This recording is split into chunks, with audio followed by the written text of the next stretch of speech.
두 가지 변화라는 제목으로 하나님의 말씀을 전하도록 하겠습니다. 수요 기도회 때 나오신 분들은 아시겠지만 수요 기도회 때 전했던 본문과 오늘 본문이 같다라는 것을 알 수가 있습니다. 우리는 수요 기도회 설교를 통해서 주님이 우리 인간을 어떻게 구원하시는지에 대해서 살펴보았습니다. 주님이 우리 사람을 어떻게 구원하신다라고 하셨습니까? 첫째는 구원의 때가 있다라고 말씀을 드렸습니다. 하나님은 대개 우리의 마음이 높아져 있을 때, 우리 마음에 부함이 있을 때 우리에게 찾아오시지 않습니다. 왜 그렇습니까? 우리의 마음이 높아져 있으면 우리는 주님의 은혜가 하나님의 은혜로 보이지 않기 때문입니다. 그래서 주님은 우리의 마음이 낮아졌을 때, 팔복에서 말하는 심령이 가난해졌을 때에 주님께서 우리에게 찾아오신다라고 성경이 말씀합니다. 삭개오가 많은 돈을 가지고 큰 소리를 치며 살아갈 때에 주님은 그에게 찾아오시지 않으셨습니다. 삭개오 그의 심령이 가난해졌을 때, 주님의 은혜를 찾았을 때에 주님은 친히 삭개오에게 찾아오셨음을 보았습니다. 두 번째, 구원은 주님이 삭개오를 찾아가셨다라는 것을 확인할 수가 있었습니다. 주님은 우연히 길을 가다가 삭개오를 만난 것이 아닙니다. 그리고 삭개오가 먼저 주님을 찾은 것도 아닙니다. 주님께서 먼저 의지를 가지시고 삭개오를 만나기 위해서 여리고로 가셨다라고 성경은 말씀하고 있습니다.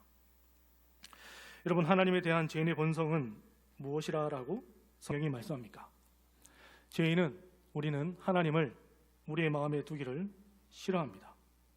하나님을 두기보다 나 자신을 두기를 원하고 악한 우상들을 내 마음에 두는 것을 기뻐하는 것이 우리 인간의 본성입니다. 하지만 사랑 그 자체이신 하나님은 그와 같은 죄인된 우리를 어떻게 하셨다라고 말씀합니까? 죄인된 우리를 위해서 이 낮고 낮은 이 땅으로 하나님께서 하늘 보좌 버리시고 내려오셨다라고 성경은 말씀합니다. 그분이 바로 우리 구주 예수 그리스도이십니다. 하나님의 본체이신 예수님이 인간의 몸을 입고 이 땅에 우리를 친히 찾아오셨습니다. 우리가 하나님을 찾은 것이 아니라 하나님께서 우리에게 먼저 찾아오셨다라고 성경은 말씀합니다. 마지막 세 번째, 삭개오를 통해서 성도에게 최고의 주어지는 특권, 최고의 복은 임마누엘, 하나님께서 우리와 함께 하신다라는 것을 보게 됩니다. 주님이 삭개오에게 찾아오셔서 무엇이라 말씀하십니까? 삭개오야 내려오라, 내가 오늘 내 집에 유하시겠다라고 말씀합니다. 내 집에 유하겠다라는 것은 주님이 삭개오와 함께 하시겠다, 임마누엘 하시겠다라는 뜻을 가지고 있습니다. 그리고 오늘 성경에 임마누엘의 복을 누리는 주님을 만난 삭개오의 삶에 크나큰 변화가 찾아오는 것을 보게 됩니다. 그 첫 번째 변화가 무엇입니까? 그 첫 번째는 신분의 변화입니다. 주님을 만나기 이전에 우리에 대해서 무엇이라 말씀합니까? 우리는 죄인이고 하나님의 진노의 대상, 형벌의 대상이었다라고 성경은 말씀합니다. 우리 에베소서 2장 3절 말씀 함께 읽겠습니다. 시작.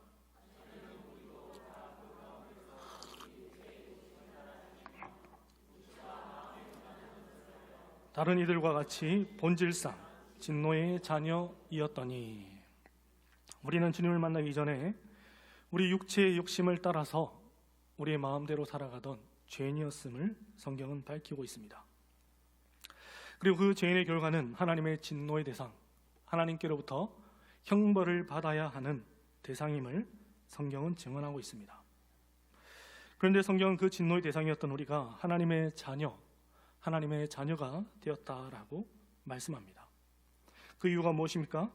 영접하는 자, 곧 그 이름을 믿는 자들에게는 하나님의 자녀가 되는 권세를 주셨기 때문입니다. 우리는 이를 신학적 용어로 칭의와 양자됨이라고 표현을 합니다.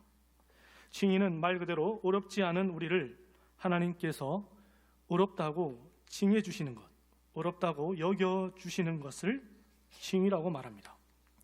그래서 로마서 3장 24절을 보게 되면 이렇게 말씀합니다. 그리스도 예수 안에 있는 속량으로 말미암아 하나님의 은혜로 값없이 의롭다 하심을 얻은 자 되었느니라.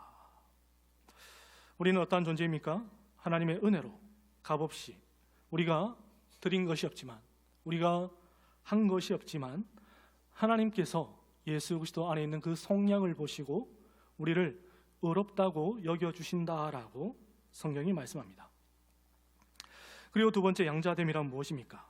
양자됨이란 말 그대로 우리가 하나님의 자녀로, 하나님의 권속으로 입양되었다라는 것을 의미합니다. 좀 전에 말씀드렸던 것처럼 우리는 하나님의 진노의 대상, 하나님의 원수였습니다. 여러분, 원수는 어떻게 됩니까? 원수는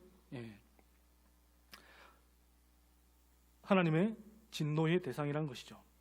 하지만 우리는 이제 예수 안에 있는 속량으로 인하여서 하나님의 자녀가 되었다라고 성경은 말씀합니다.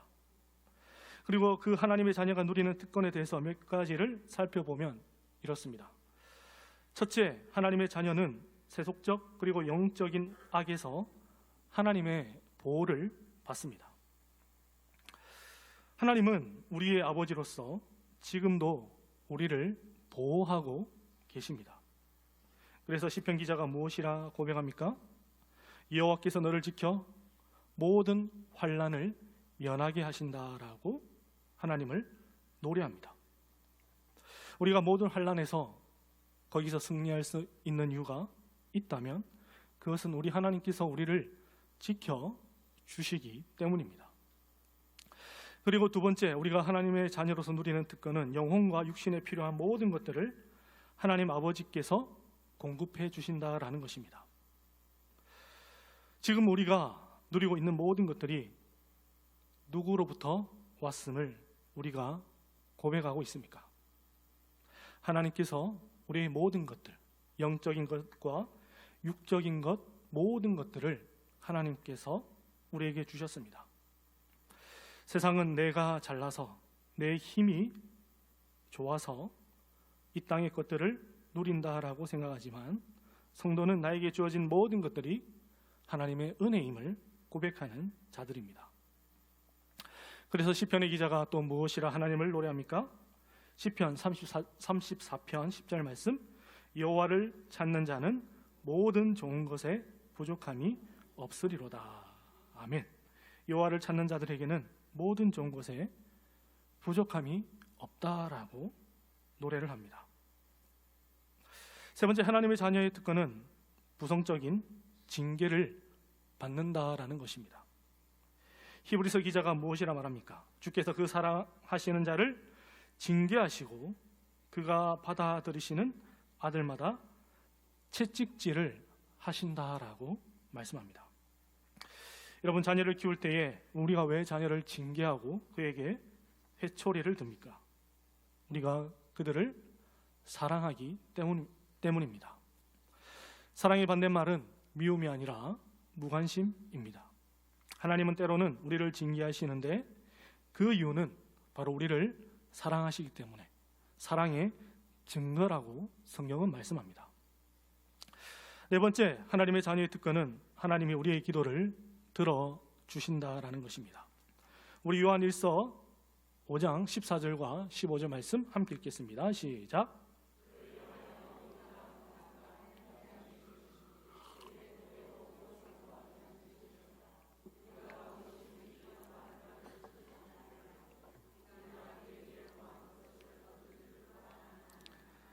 아멘. 우리가 담대하게 하나님께 기도할 수 있는데 그 이유가 무엇이라 말씀합니까? 하나님이 그의 뜻대로, 하나님의 뜻대로 무엇이든지 구하면 하나님께서 그 기도를 들으시고 우리에게 응답하신다라고 성경은 말씀합니다.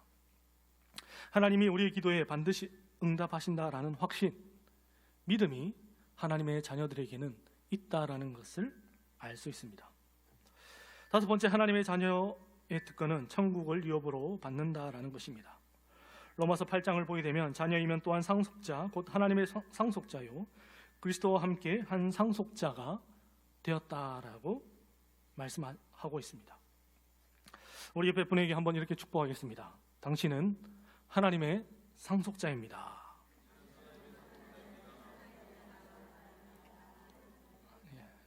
아멘. 든든하십니까? 오늘 본문에 등장하는 삭개오도 마찬가지입니다. 주님을 만난 삭개오는 의인이 되었고 하나님의 자녀가 되는 축복을 누렸던 사람입니다. 그래서 오늘 본문 9절에서 주님이 이렇게 말씀합니다. 예수께서 이르시되 오늘 구원이 이 집에 이르렀으니 이 사람도 아브라함의 자손이미로다. 모든 사람이 삭개오를 향해서 무엇이라 말하였습니까? 그를 향해서 죄인이다, 죄인이다라고 모든 사람들이 손가락질을 하였습니다. 하지만 놀랍게도 주님은 그 죄인인 삭개오를 향해서 오늘 구원이 이 집에 이르렀으니 이 사람도 아브라함의 자손이 되었다라고 말씀합니다. 여러분, 아브라함의 자손이 되었다라는 것은 무엇을 의미합니까? 삭개오는 이제 더 이상 죄인이 아니라 하나님의 자녀가 되었다라는 것을 말씀합니다. 두 번째, 주님을 만난 사람에게 나타난 두 번째 변화는 삶의 변화입니다. 하나님께서 우리의 신분을 바꿔주셨다면 그 신분에 걸맞는 삶의 변화도 있다라는 것을 성경은 증언하고 있습니다.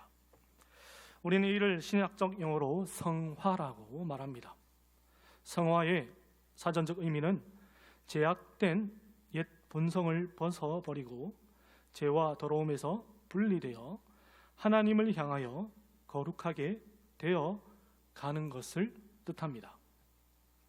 쉽게 말해서 제사함을 얻고 구원받은 우리는 하나님의 거룩한 성품을 닮아간다라는 것입니다. 그런데 재미난 사실은 이 성화는 칭의와 양자됨과 다르게 단번에 이루어지는 것이 아니라 우리의 전 삶을 통하여서 이루어가야 하는 구원임을 성경은 말씀하고 있습니다. 로마서 6장 10절 말씀 우리 함께 읽도록 하겠습니다. 시작.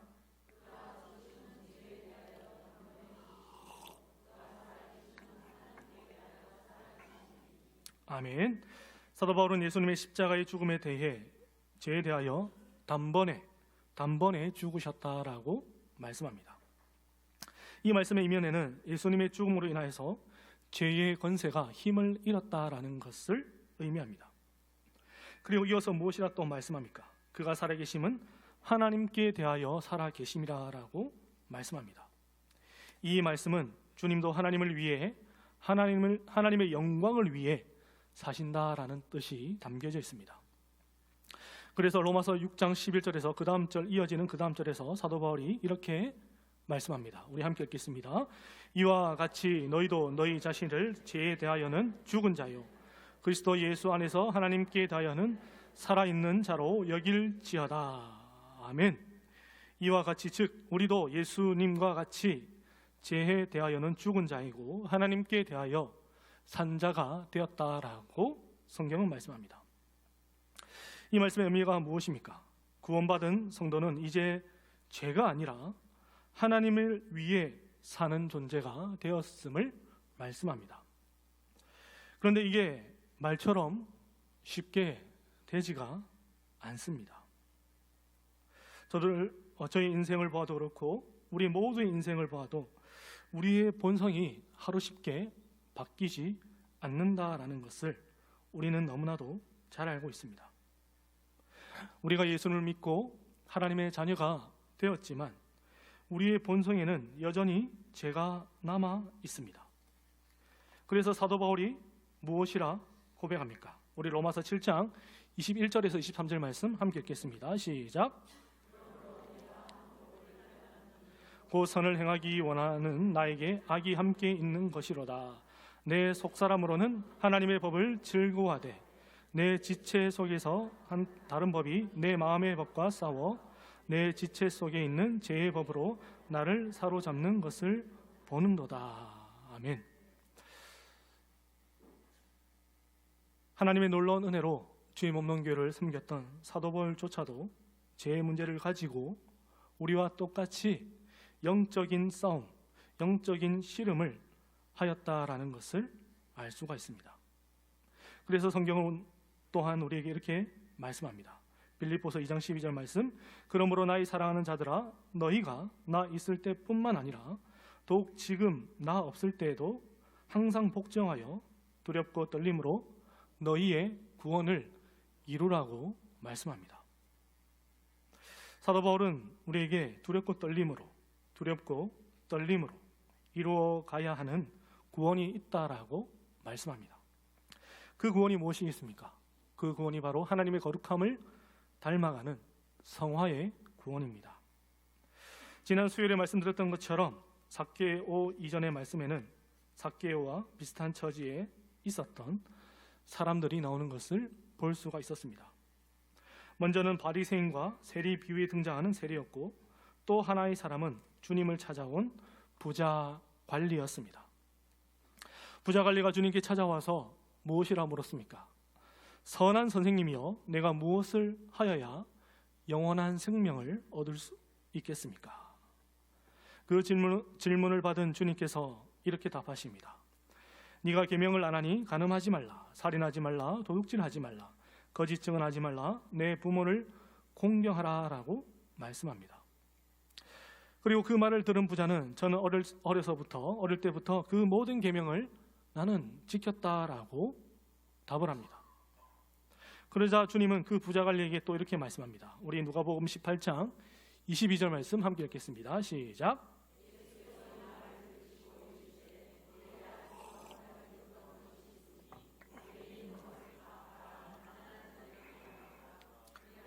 하늘에서 내게 보화가 있으리라. 그리고 와서 나를 따르라 하시니. 아멘. 주님은 그 부자 관리를 향해서 네가 부족한 것이 하나 있다라고 말씀합니다. 그리고 그 부족한 것은 네가 있는 것을 다 팔아 가난한 자들에게 나누어 주고 나를 따르라 라는 것이었습니다. 그런데 그 말을 들은 부자 관리가 어떻게 반응합니까?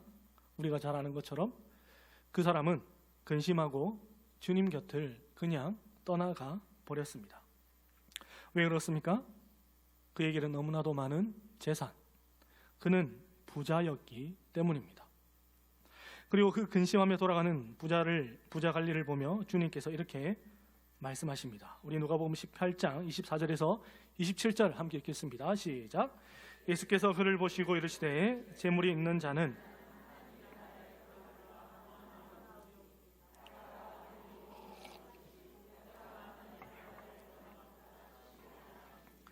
듣는 자들이 이르되 그런즉 누가 구원을 얻을 수 있나이까? 이르시되 무릇 사람이 할 수 없는 것을 하나님이 하실 수 있느니라. 아멘.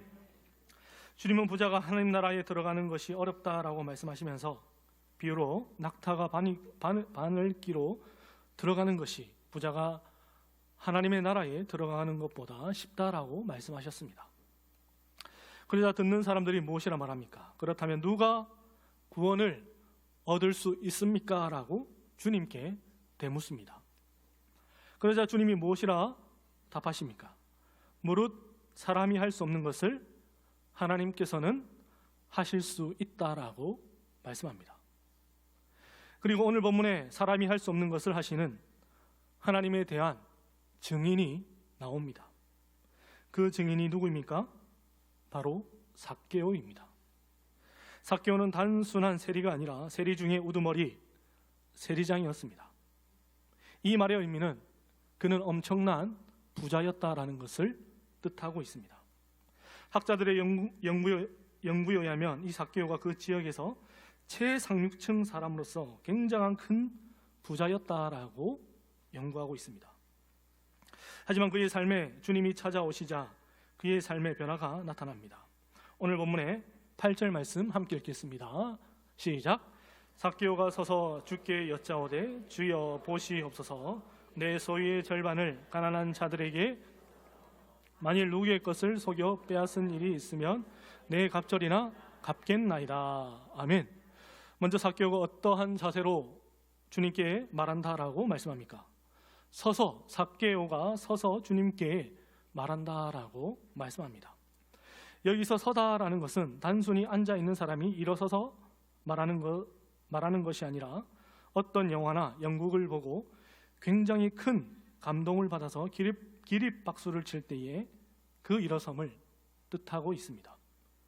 그러니까 지금 삭개오는 자신의 집으로 찾아오신 주님으로 인하여서 구원의 기쁨으로 충만하다라는 것을 알 수 있습니다. 그리고 무엇이라 말합니까? 주님 보시옵소서, 제 소유의 절반을 가난한 자들에게 나누어 주겠습니다. 그리고 제가 누구에게서 강제로 빼앗은 것이 있으면 4배로 갚겠다라고 말을 합니다. 삭개오가 이렇게 할 수 있었던 이유가 무엇입니까? 사람이 할 수 없는 것을 하나님께서 하셨기 때문입니다. 출애굽기 22장을 보게 되면 훔친 것에 대한 배상에 대해서 이렇게 말씀합니다. 도둑질한 것이 살아 그의 손에 있으면 소나 낙이나 약을 막론하고 갑절을 배상하라라고 말씀합니다. 도둑질한 것을 몇 배? 2배로 갚아라고 말씀합니다. 그런데 삭개오는 몇 배로 갚겠다라고 말을 합니까? 4배로 갚겠다라고 말합니다. 여러분, 앞에 부자관리가 할 수 없었던 것을 어떻게 삭개오가 할 수 있었습니까? 그것은 바로 사람이 할 수 없는 것을 하나님께서 하셨기 때문입니다. 말씀을 맺겠습니다. 오늘 주님을 만난 삭개오를 통해서 우리는 주님을 만난 사람의 2가지 변화에 대해서 살펴보았습니다. 하나는 신분의 변화이고 또 하나는 삶의 변화입니다. 삭개오의 변화의 중심에는 무엇이 있다라고 말할 수 있겠습니까? 그것은 바로 용서가 있음을 우리가 보게 됩니다. 삭개오는 주님으로부터 용서를 받았고 또 그 용서를 이웃에게 베푸는 사람으로 나아가는 것을 보게 됩니다. 주님은 제자들에게 기도를 가르쳐 주시면서 우리에게 이렇게 기도하라라고 말씀하셨습니다. 우리가 우리에게 죄 지은 자를 사하여 준 것 같이 우리 죄를 사하여 주시옵고. 이 말씀은 우리가 우리 이웃의 잘못을 용서하면 하나님도 우리의 죄를 용서해 주신다라는 뜻이 아닙니다. 우리의 이 기도의 핵심은 우리가 이 땅에서 베푸는 용서와 하늘에서 베푸시는 하나님의 용서는 굉장한 밀접한 연관이 있다라는 것을 우리에게 가르쳐주고 있습니다. 어떤 사람이 내 이웃의 잘못을 진정으로 용서할 수 있습니까? 그것은 바로 하나님의 용서를 받은 사람만이, 하나님의 은혜로 하나님께 용서를 받은 자만이 내 이웃의 죄를, 내 이웃의 잘못을 용서할 수 있다라는 뜻입니다. 그리고 어떤 사람이 하나님의 용서하심을 깊이 누릴 수 있습니까?